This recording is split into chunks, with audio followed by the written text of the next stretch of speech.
2026 27 exam செய்ய இருக்கிறீர்கள். அப்ப நீங்க இந்த பரீட்சையில சிறந்த பெறுபேறு பெற வேண்டுமாயிருந்தால் மிகுந்த அக்கறையும் உற்சாகமும் உள்ள பிள்ளைகளாக உங்களை மாற்றிக்கொள்ள வேண்டும். நீங்க அக்கறை உள்ளவர்களாகவும் கவனமுள்ளவர்களாகவும் மிகுந்த கரிசனையோடு படித்தால் இந்த தலைமைந்த புலமை பரிசில் பரீட்சை அவ்வளவு கடினமான ஒரு பரீட்சையாக இருக்காது. இது நான் என்னுடைய அனுபவத்தை கொண்டு எனக்கு அது இலகுவாக இருக்குது என்று கதைக்க உங்களுக்கு சொல்ல இல்லை. உங்களோட வயதை ஒத்த பிள்ளைகள் தானே அதில் கிட்டத்தட்ட 180 புள்ளிகளுக்கு மேல பெறுகிறார்கள். இப்ப தலைமைந்து புலமை பரிசில் பரீட்சை ரிசல்ட் வரைக்க பாருங்கோ, 180 புள்ளிகளுக்கு மேல் பெறுகிறார்கள் பிள்ளைகள். அப்போ உங்களோட வயதொத்த பிள்ளைகள். அப்ப அது என்ன காரணம்? இது பரீட்சை கஷ்டம் அல்ல, அத கஷ்டம் போல அணுகிற எங்கட முறைதான் தவறானது. அப்ப நாங்க ஒரு விடயத்தை வாசித்து புரிந்து கொள்ள தெரிந்தோமாக இருந்தால் இந்த பரீட்சை மிக இலகுவானது என்பதை நீங்க காலக்கிரமத்தில் அறிந்து கொள்ளலாம். அதற்காகத்தான் முதல்ல கொஞ்சம் கடின போக்காக இருக்கணும் என்றது முக்கியம். அதாவது கொஞ்சம் கூட கரிசனை செலுத்தணும், கவனமாக சொல்லித்தரதை விளங்கி கொள்ளணும். விளங்கினால் உங்களால தொடர்ச்சியாக நல்ல பயிற்சி பெற முடியும், நல்ல திறமைசாலிகளாக உங்களை மாற்றிக்கொள்ள முடியும் என்பதை நீங்க பார்ப்பீர்கள். அதோட சொல்லப்படுற விடயங்களை கேட்கறதுக்கு நல்ல சக்தி இருக்கணும். விளங்கின விடயத்தை திருப்பி சொல்லவும் உங்கள்கிட்ட ஒரு திறமையான ஆற்றல் இருக்கணும். அப்படி இருந்தால்தான் நீங்க உங்களை வளர்த்து கொள்ள முடியும். சரி பிள்ளைகள், நான் இப்ப உங்களுக்கு இன்று கற்பிக்க உள்ள பயிற்சி பக்கத்தை காண்பித்து அதில் விடை விளக்கம் தர இருக்கிறேன். இப்ப நாங்க உண்மையிலேயே இலகுவான பயிற்சி தாளாக என்னுடைய பயிற்சி தாள்களையும் கடினமான பயிற்சிகளாக, கடினம் என்று சொல்றதுக்கு இல்லை, கடினம் போல இருக்கிற பயிற்சி தாள்களாக அரச பரீட்சை தாள்களையும் பயிற்சி பெறுகின்றோம். இந்த பயிற்சிகள்ல நாங்கள் ஓரளவு தேர்ச்சி பெற்றுவிட்டால் எங்களோட திறமை தானாக வளர்ந்துவிடும் என்பது உங்களுக்கு நல்லா தெரியும். நீங்க பயப்படாம கவலைப்படாம படியுங்கோ பிள்ளைகள். சரி, நான் இப்ப உங்களுக்கு அந்த பக்கத்தை காண்பித்து விட காண்றேன். இது 19வது வினா. ஒரு வகுப்பில் உள்ள ஒவ்வொரு மாணவனும் வாரத்தில் பாடசாலை நடைபெறும் 5 தினங்களில் அடுத்துள்ள 3 தினங்களுக்கு விளையாட்டு பயிற்சியில் பங்கு பெற்றுதல் வேண்டும். ஒரு குறித்த வாரத்தில் வினுக்கன், தனுக்கன், சனுக்கன் ஆகிய மாணவர்கள் மூவரும் விளையாட்டு பயிற்சியில் பங்கு பற்றிய ஒரே ஒரு தினம் மாத்திரமே இருந்தது. அவ்வாரத்தில் 2 வீதம் விளையாட்டு பயிற்சியில் பங்கு பற்றிய தினங்களின் எண்ணிக்கை யாது? இந்த கேள்வி உண்மையிலேயே பெரியவர்களுக்கே கொஞ்சம் சிக்கலாகத்தான் தெரியும். அப்ப சிறுவர்களுக்கு மிக சிக்கலாக தெரிகிறதுல ஒரு தவறும் இல்லை. ஆனா இந்த கேள்வியின் உள்ளர்த்தம் புரிந்து கொண்டால் மிக இலகுவானது.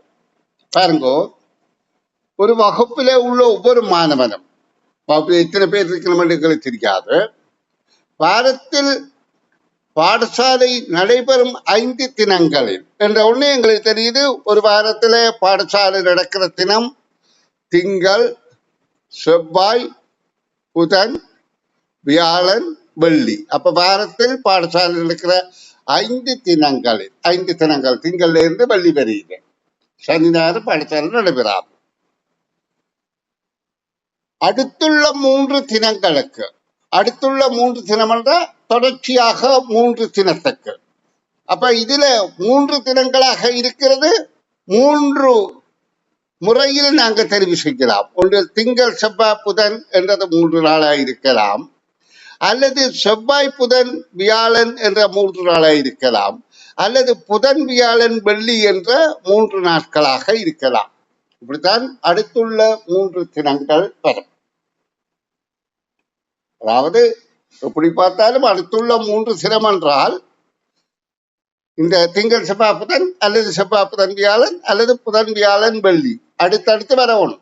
3 தினமும் ஒன்றை விட்டு ஒரு நாள் அல்ல, பங்கு பெற்றுதல் வேண்டும்.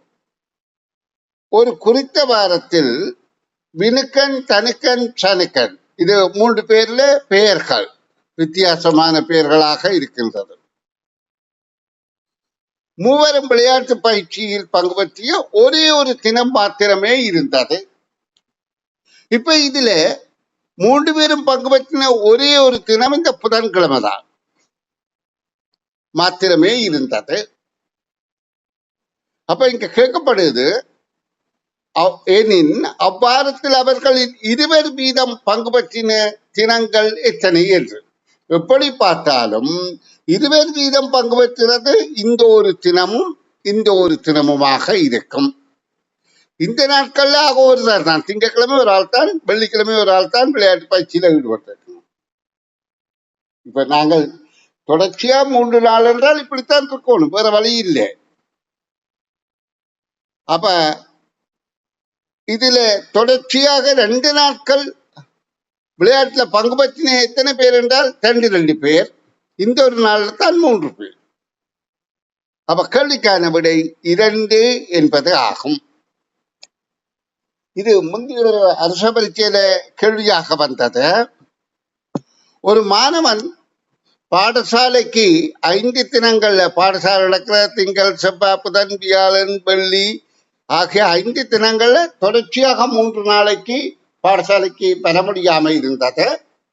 அவன் வராத நிச்சயமாக அவன் வராத ஒரு தினம் எது என்று கேட்கப்பட்டது. அப்ப அவன் 3 தினங்கள் என்றால் இந்த 3 தினத்துக்கு வராமல் இருந்திருக்கலாம், அல்லது இந்த 3 தினம் அல்லது இந்த 3 தினம். அப்ப நிச்சயமாக வராத ஒரு தினம் இதான். இப்படியாக கேள்வி கேட்கப்பட்டது. ஆனா இங்க கேட்கப்பட்டது இப்ப 2 பேர் பங்கு பற்றின தினம் தான் கேட்கப்படுது. அப்ப 2 பேர் பங்கு பற்றின 2 தினம் என்பது உங்களுக்கு புரிந்து கொண்டால் சரி. இனி அடுத்த கேள்வியை பாருங்க. முதல் நிலை, 2ஆம் நிலை, 3ஆம் நிலை. நிதி என்றால் வரிசை. இது ஒரு வரிசை, இது ஒரு வரிசை, இது ஒரு வரிசை. மேற்குறித்த கோலத்துக்கு ஏற்ப எண்களை எழுதும் போது 31 எந்த நிலையில் எழுதப்பட வேண்டும். இந்த எண்களை இந்த ஒழுங்கில் எழுதும் போது மேலிருந்து கீழாக 3, பிறகு கீழிருந்து மேலாக ஏறிக்கொண்டு போகுது, ஏறு வரிசையில கூடுது, பிறகு ரங்கு வரிசையில கூடுது, பிறகு ஏறு வரிசையில கூடுது, பிறகு ரங்கு வரிசையில கூடுது. இப்படி வருகின்ற போது 31 எங்க வரும் என்று கேட்கப்படுகின்றது. நிச்சயமாக 31 என்பது 30 எங்க வருதோ அதுக்கு அடுத்ததாக அந்த 31 வரும். ஏன் 29, 28 இப்படியாக ஏறிக்கொண்டிருக்கும். இங்க பாருங்க, 3 இங்க இருக்குது, 6 இங்க இருக்குது, அடுத்த 12 இங்க இருக்குது, அடுத்தது 18 இங்க இருக்கும், அடுத்தது 24 இங்க நிற்கும். அப்ப 30 இங்கதான் நிற்கும். 6 வித்தியாசம். அப்ப பாருங்க, 6, 12, 18, 24, 30 இங்க இருந்தால் 31 மேல போய் பிறகு 32 இங்க வரும், 33 இங்க வரும். அப்ப இது எந்த வரிசையில நிக்குது? முதலாம் நிலையில தான் நிக்குது. அப்ப இதுக்கு எழுதி பார்த்தும் விட சொல்லலாம். ஆனா எழுதி பார்த்து கொண்டிருக்க 2 நிமிடம் நேரம் வேஸ்ட் ஆகிடும். பரவாயில்ல, ஏதோ ஒரு முறையில விடைய கண்டுபிடிக்கலாம். அப்ப இந்த மாதிரியான கேள்விகளுக்கு என்ன செய்யணும்? பரீட்சை நேரத்துல கடைசியாக விடையளிக்க ஒதுக்கி போட்டு மற்ற பேப்பர் வினாக்களை செய்து போட்டு வந்து இதுக்கு செய்ய பழக வேண்டாம். இனி அடுத்த 21வது வினாவை பார்ப்போம். ஒரு சுவர்கடிகாரத்தின் முகத்தில் எல்லா எண்களும் IVX, அதாவது உரோமன் எண்குறிகள் ஆகிய உரோமன் இலக்கங்களை கொண்டு நியம முறையில் எழுதப்பட்டுள்ளன. அதில் ஐ வி எக்ஸ் ஆகிய இலக்கங்கள் இடப்பட்டுள்ள தடவைகளின் எண்ணிக்கை முறையே என்று கேட்கப்படுகிறது. அப்ப உங்களுக்கு உரோமன் எண்ணில 20 வரையிலான உரோமன் எண் நிச்சயமாக அனைத்து பிள்ளைகளுக்கும் தெரிந்திருக்கணும். அப்பதான் இந்த இலகுவாக இந்த விடிய அளிக்கக்கூடியதாக இருக்கும்.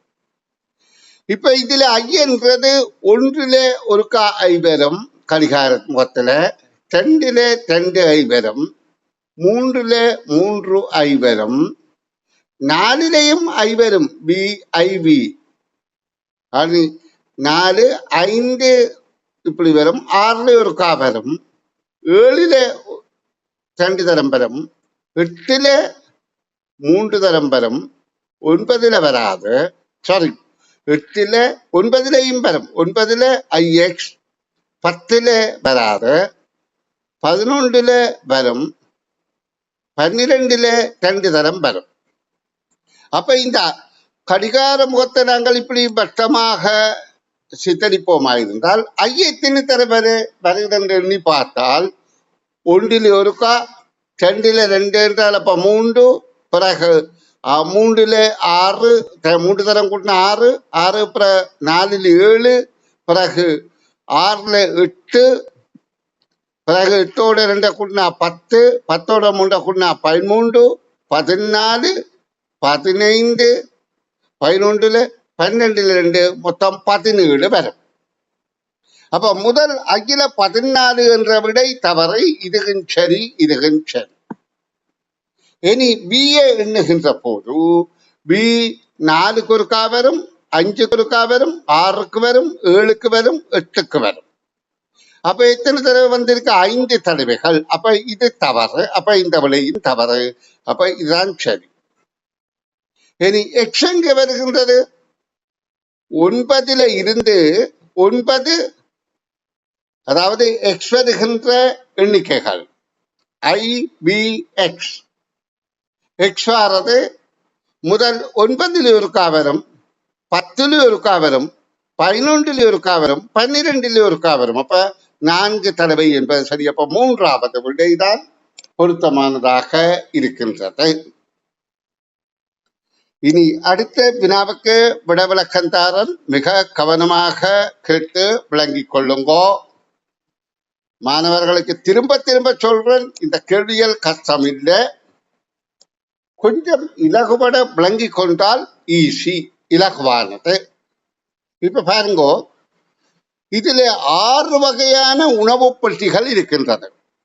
அந்த உணவு பெட்டிகள் பேர் அதிரசம், கொக்கீஸ், அல்வா, அஸ்மி, கேக், தொதல் என்ற 6 வகையான உணவு பெட்டிகள் இருக்கின்றது. சிற்றுண்டிகள் ஒரு மேசை மீது வைக்கப்பட்டிருக்கு. இங்க எண்ணி பார்த்தாலும் தெரியுது. 1 2 3 4 5 6 வகையில இருக்குது. இப்ப இதிலே சொல்லப்படுற தகவலை புரிந்து கொள்வோம். கொக்கீஸ் பெட்டி 4 பெட்டிகளை தொடுகின்றது. அப்ப இதுல 4ஐ தொடுகின்ற பெட்டி இதுதான். இங்க பாருங்க, 1 பெட்டி தொழுது, 2 பெட்டி தொழுது, 3 தொழுது, 4 தொழுது, வேறு ஒன்றும் 4ஐ தொடவில்லை. அப்ப கொக்கீஸ் என்பது நடுவில் இருக்கிற பெட்டி என்பது எங்களுக்கு நன்றாக புரிந்துவிட்டது. இப்ப இந்த தகவல் படி கொக்கீஸ் என்பது இங்கே நடுவில் இருக்கிற பெட்டி. அடுத்து சொல்லப்படு 2வது தகவல், அஸ்மி பெட்டி தொதல் பெட்டியையும் கேக் பெட்டியையும் மாத்திரம் தொடுகின்றது.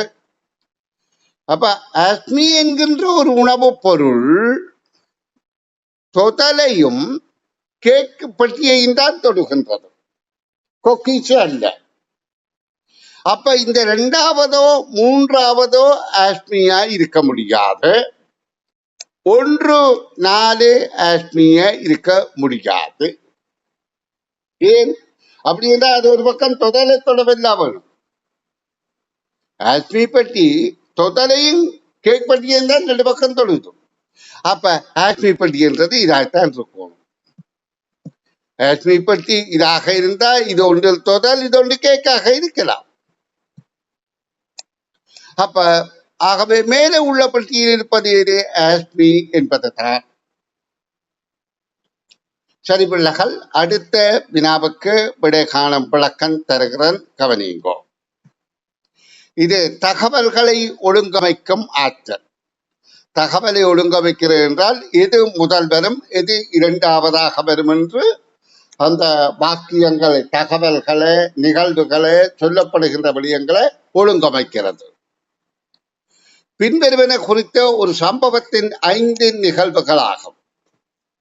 நீங்க பழைய பரிச்சுத்தாள்ல பார்த்திருப்பீர்கள், ஒருவர் நாய்க்கு சாப்பாடை வச்சுட்டு போக, ஒரு திருடன் வந்து அவற்றை பொக்கத்துக்கால பேர்ஸ் எடுக்க, நாய் போய் அவனை கடிக்க, பேர்ஸ் கீழே விழ, அந்த உரிமையாளர் அடிக்க, பிறகு நாய்க்கு நன்றி செலுத்துற மாதிரி சித்திரப்படமாக இருந்தது.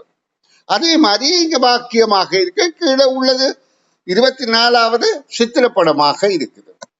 அவ இந்த கேள்வியை விளங்கிக் கொள்வோம். பின்வரும் குறித்த ஒரு சம்பவத்தின் 5 நிகழ்வுகள் ஆகும். அதுல 5 நிகழ்வுகளும் ABCDE என எழுதப்பட்டிருக்க, இந்நிகழ்வுகளில் மிக பொருத்தமான ஒழுங்குமுறை யாது? அப்ப நாங்க இந்த கேள்விகளுக்கு விட காண்றதுக்கு என்ன இயலாம் என்றால், விரைவாக காண்றதுக்கான ஒரு தந்திரம் என்ன செய்யறது, டக்குன்னு ஆன்சரை பார்க்கறது, விடை பக்கத்தை பார்க்கறது. விடை பக்கத்தை பார்த்தா EBB. அப்ப இதுல EB எது முதலா வரும் என்று பார்ப்போம். E என்பதா அல்லது B என்பதா முதலா வரும் என்று.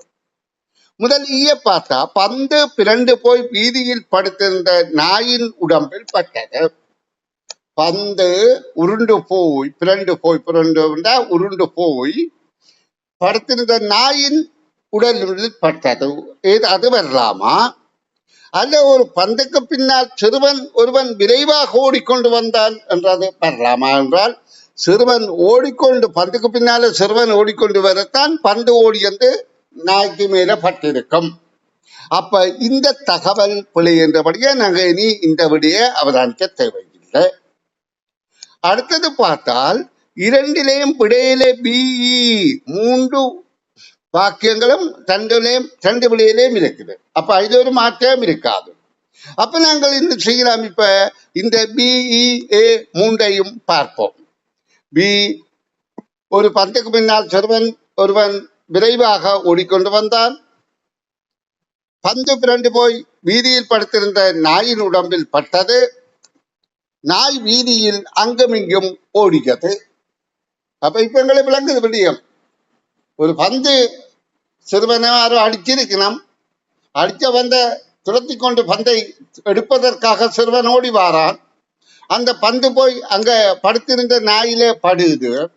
நாய் பந்து பட்ட உடனே எழும்பி அங்கே மிக ஓடிக்கொண்டு இருக்குது. இந்த 2 பேருக்கும் இந்த 3 தகவலும் ஒரே மாதிரி இருக்குது. அடுத்ததாக வாரது இந்த DCயா அல்லது CDயா என்று பார்க்கணும். அப்ப நாய் அங்குமிங்கும் ஓடினால் அடுத்ததாக C வருமா D வருமான்னு பார்ப்போம். வீதி வழியே விரைவாக வந்த ஒரு வாகனம் தடுப்புகளை ஒரே தடவையில் பிரயோகித்தது. பந்தை பறிக்கிய சிறுவன் வீதியிலிருந்து அப்பாற் சென்றார்.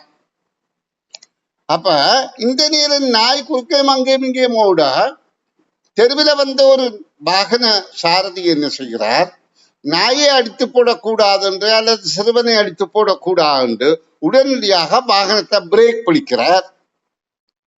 பிரேக் பிடித்த பிறகுதான் பந்தை பறிக்கிய சிறுவன் வீதியிலிருந்து அப்பால் சென்றான். அப்ப முதல் பிரேக் பிடிக்கிறது வேற 4வதாக. அப்ப 4வதாக பிரேக் பிடிக்கிறது இந்த தகவல்லாம். இது 5வதாக எல்லோ பிரேக் பிடிக்கிறது. பிரேக் பிடித்த பிறகுதான் சிறுவன் வீதியை கடக்க முடியும். ஏன்னா வாகனம் தெருவிலே போகுது. அப்ப பிரேக் பிடித்த பிறகுதான் வீதி அவன் கடக்கலாம். அப்ப 3வது விடைதான் மிக பொருத்தமானது. அப்ப நாங்க இதில் என்ன செய்கிறோம், தகவல்களை ஒழுங்கமைக்க கற்றுக்கொள்கிறோம் என்பதை நீங்க மிக இலகுவாக புரிந்து கொள்ளுங்க. இனி நாங்கள் அடுத்த வினா, இந்த பக்கத்தின் இறுதி வினாவுக்கு விடை காண்கின்ற விளக்கம் தருகிறேன். இதுவும் ஒரு தகவல் ஒழுங்கமைப்பு தான். குறித்த ஒரு நாளில் இடம்பெற்ற நிகழ்வின் 4 சந்தர்ப்பங்கள் ABCD ஆகிய உருக்களினால் காட்டப்பட்டுள்ளன. அப்ப இந்த 4 சந்தர்ப்பத்திலே ஒழுங்கமைப்பதற்கு நாங்கள் இங்கே விடயங்களை உற்று கவனிக்க வேணும். முதலாவதுல ஒரு பெண்ணும் ஒரு சிறுமியும் நிற்கிறோம். இரண்டாவதுல அந்த பெண்ணும் சிறுமியும் நிற்கிறோம். ஆனா அந்த ரெண்டுக்கும் இடையிலே ஏதாவது வித்தியாசம் இருக்கிறா என்றால், முதலாவதுல சிறுமி புள்ளி புள்ளிகள் போட்ட நிற சட்டை அணிந்திருக்கிறா, இரண்டாவது சும்மா வெள்ளை சட்டை அணிந்திருக்கிறா. ஒரு தொடர்பு.